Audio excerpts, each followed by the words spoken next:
Hey, what's going on? Thanks for tuning in once again. You're vaping with your boy Vinny. Today, I figured I'd like to share some information with you guys. So check it out. We're going to take a pull off a couple different setups.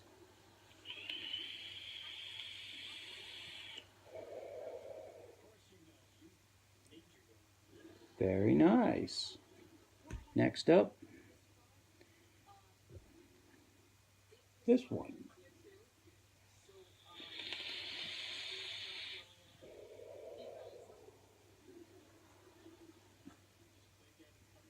Very nice.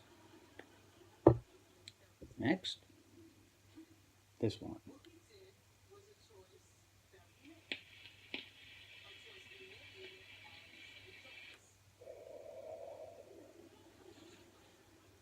Once again, very nice.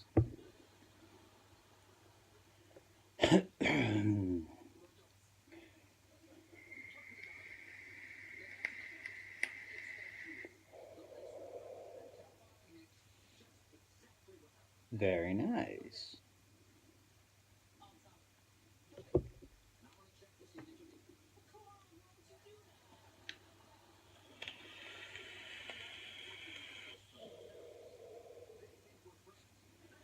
Very nice. Last but not least,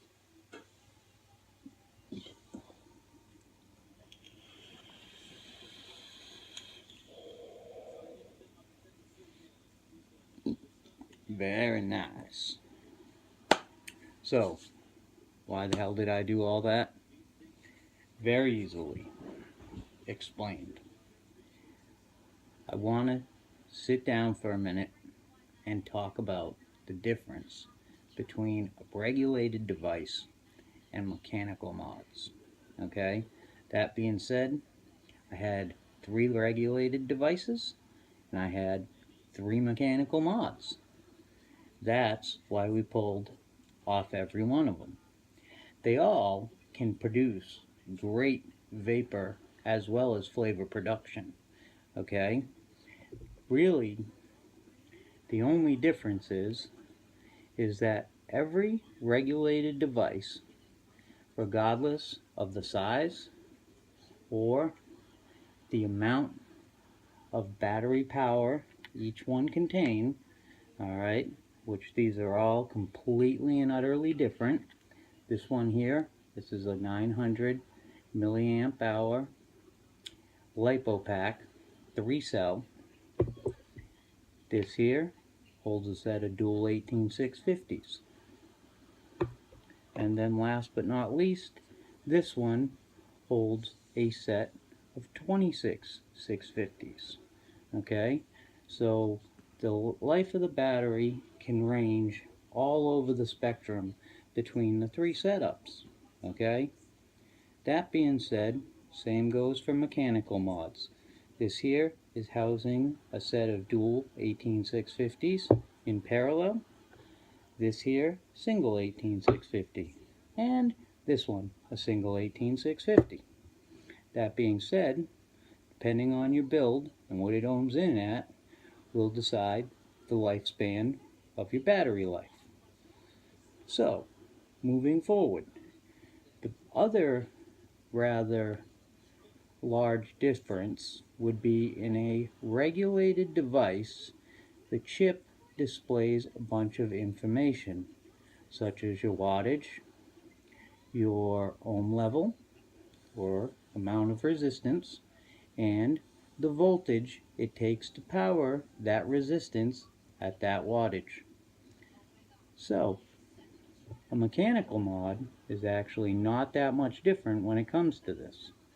Your ohms of your build, which is found inside whatever you decide to put on the top of it, okay, will determine, number one, the amount of wattage your device is pushing and the length of your battery life.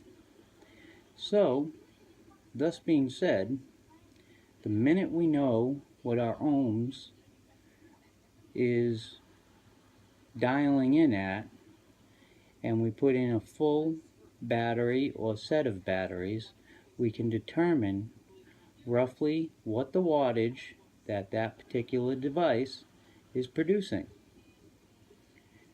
So that being said, basically mechanical mods aren't all that different than your regulated devices, other than the fact that the operator needs to, number one, visually inspect his batteries. Okay?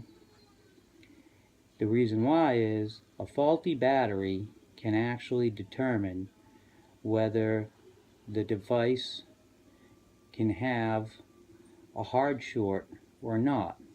That means the electricity escapes from the battery in a different direction other than just firing from the top and bottom with a controlled mechanism that says, hey, fire or stop firing.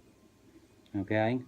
So we make sure all our batteries are healthy and our wraps look good and there is no sort of danger running a mechanical mod. Okay? Now, outside of that, the only variable in a mechanical mod, whether it be a tube mod or a box mod, is the ohms of your RDA or your rebuildable tank or a regular tank. Alright? So, as long as you know that you're within the proper range, which you can just download an app for, of your battery's capable range, which is determined by its amps output, okay? Mechanical mods, especially once they're set up and you know they're within a safe, I don't know the word I'm looking for, operation range, then literally the only thing that you would have to worry about is re-dripping if you're running an RDA, or putting new cotton in if it becomes singed and incapable of bringing the juice to the coil. So there's only one other thing I can think of that I should tell you about the difference in mechanical mods and regulated.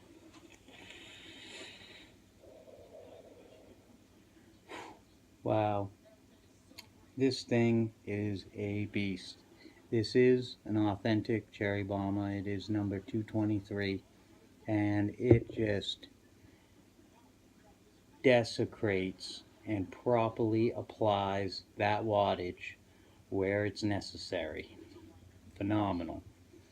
So, the one other thing that you should certainly understand if you're going to go in the direction of a mechanical after utilizing a regulated mod for, you know, a while and getting the hang of that, is there are two different types of tube mods and box mods.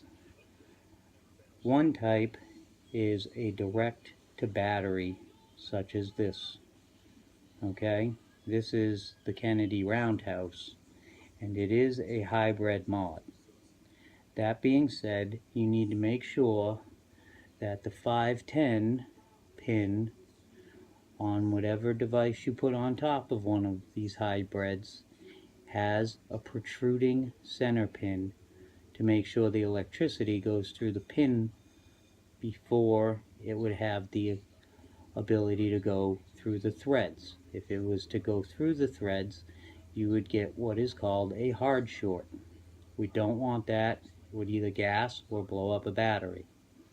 Center pin being longer than the threads makes it completely safe and guarantees that electricity is going to travel from the tube up through the center pin and into your positive post in your device. So you can have one hell of a stellar vape. Other mechanical mods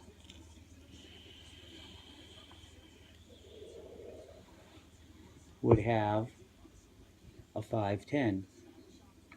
A 510 is simply what most of you are used to using, and that is some sort of a circular threaded pattern with some sort of a metal center inside of it. When you have this type of a setup, you can run whatever you personally desire and it will function and operate correctly.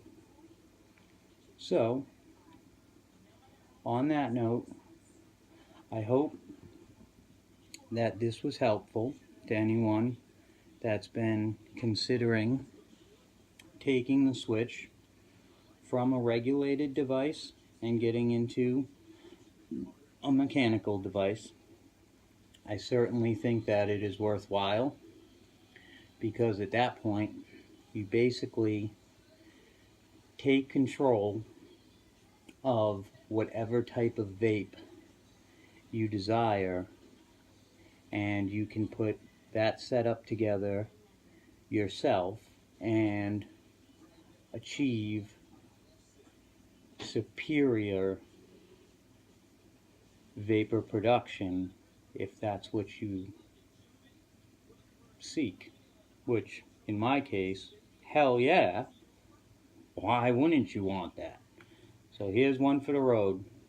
Remember, stay beautiful, keep vaping, like, subscribe. Any questions you may have, leave in the links, leave in the description below.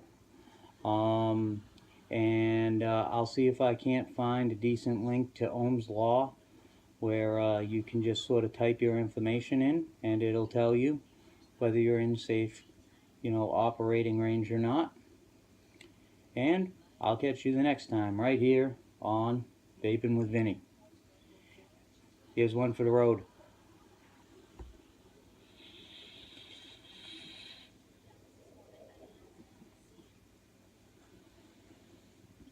Did you see how thick that shit was?